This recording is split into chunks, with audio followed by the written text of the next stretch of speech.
Hello, you guys. Welcome to my channel. It is Joey the Snapper. We're here to teach you guys how to set up an Android device in modern times. We're talking 2019 and onward, or 2018, or even 2017 if your phone is updated with a software update.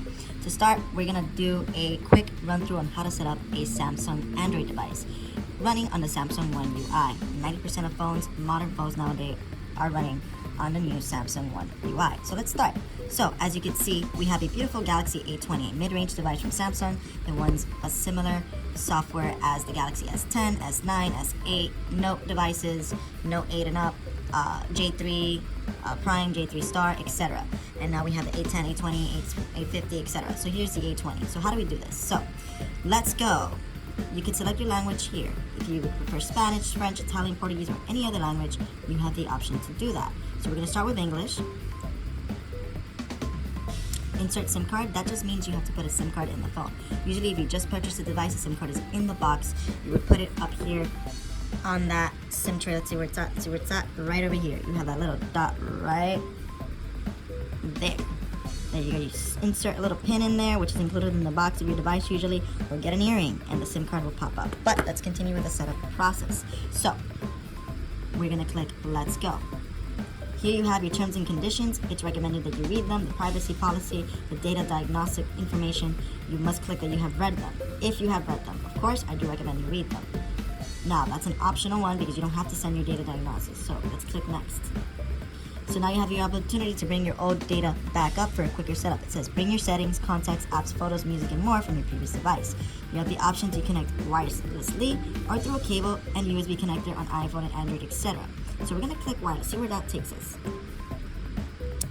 So it's looking for a nearby Galaxy. So if you have another Galaxy, you would open up the app Smart Switch on your old Galaxy and enter the PIN 9272.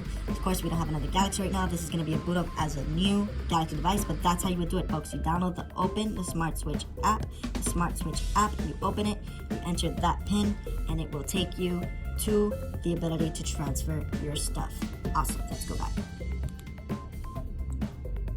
So we're going to skip this for now because it's going to be a completely new device. If you click cable and USB connector, you click Next. It'll still use Smart Switch. You would have to update Smart Switch using Wi-Fi. You click the Wi-Fi, and it'll tell you all the connections available now. This is going to be our connection right here, using a T-Mobile Wi-Fi connection. Thank goodness for them, right? Connect, and it connects. So now it's been connected. Sorry about that. So it's connected. So it'll tell you up here if it's connected or not. You'll see the three Wi-Fi thingies going up and down. That means it's connected. There you have the LTE bars or the service bars, and then you have the battery life. So Wi-Fi is on. We're going to go back to where we were.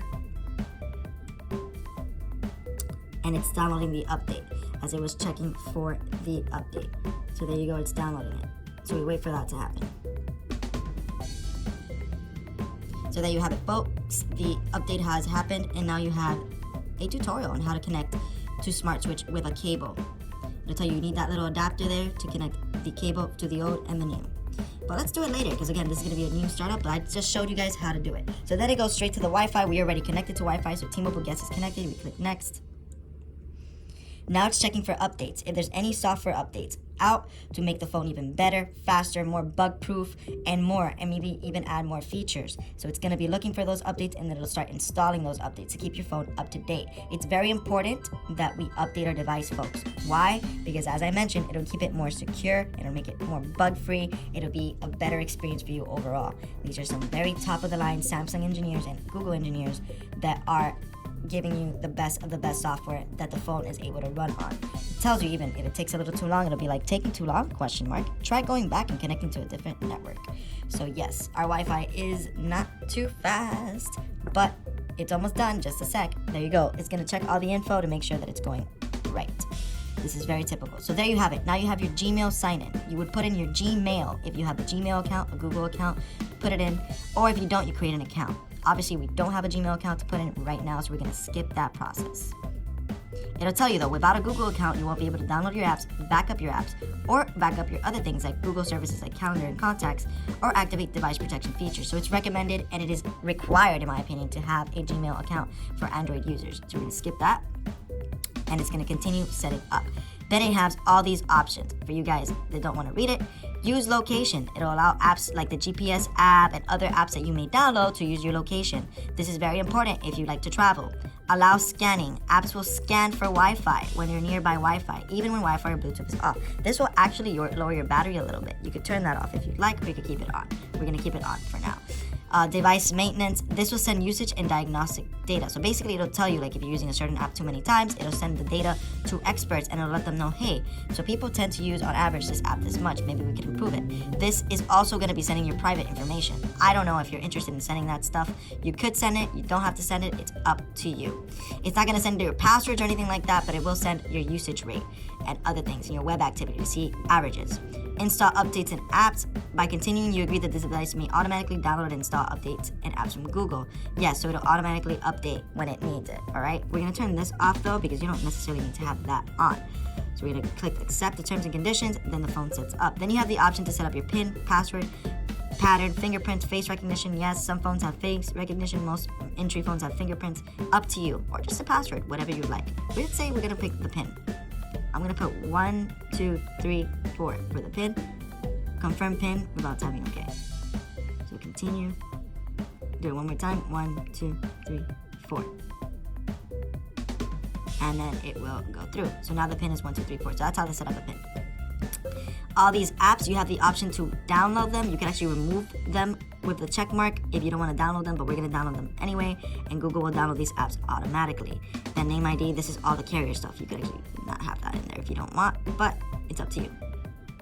So it'll add the finishing touches. So what's gonna happen is it's going to download those apps that you had checked right there. It's gonna set up the phone with all those software updates that it's already done. It's gonna make sure that the Wi-Fi that you selected is part of the phone so you can connect to the internet whenever you need to. So here you go, it's getting those apps as we mentioned. It will be downloaded when Wi-Fi is available. Then if you have a Samsung Android, this will pop up.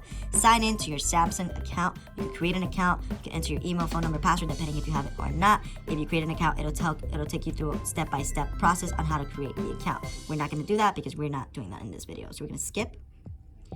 And you're going to skip out on all these features. If you were to create a Samsung account, you're going to have all these beautiful features like blocking ads, like keeping secure folders, a Galaxy Store, themes exclusive from Samsung, Bixby, which is like the Siri version of Samsung, Samsung Pass, which will let you pay and all that stuff. And even more, Samsung Plus, you'll get personal support through your phone. So let's skip all that because we're not interested. And then you have your carrier device data collection, which is good because the carrier is going to try to get all that information just like Google wanted. And I'm not going to agree to it because we don't want them to get that info in this particular device at this time. Here it has more info if you want to see what else and how it helps them, what it is that they get, like the signal strength, system crashes, call records, all that. It's gonna get all that. You go back and close it if you don't want to. The phone is being set up, all done. You click finish, and bam, you have that beautiful wallpaper of the Galaxy A20. And here you have it. You're all set up and you're ready to go. So there you have it, folks. That's how you set up a modern Android device, in particularly a modern Samsung device. And there you go, Smart Switch pops up. When this pops up, if you didn't do the Smart Switch process, you could do it through there. And you could also bring down the scroll bar and click Smart Switch right over here. And it'll open Smart Switch if you want to transfer your stuff. You click the home button right here and go back. But there you have it, folks. If you enjoyed this video, make sure you subscribe, you like, you share. Let me know what you think in the comments below. And as always, Joy the Snapper signing never out because he's part of the internet and we're here for you, folks. Subscribe, subscribe, subscribe, and have a great and wonderful day.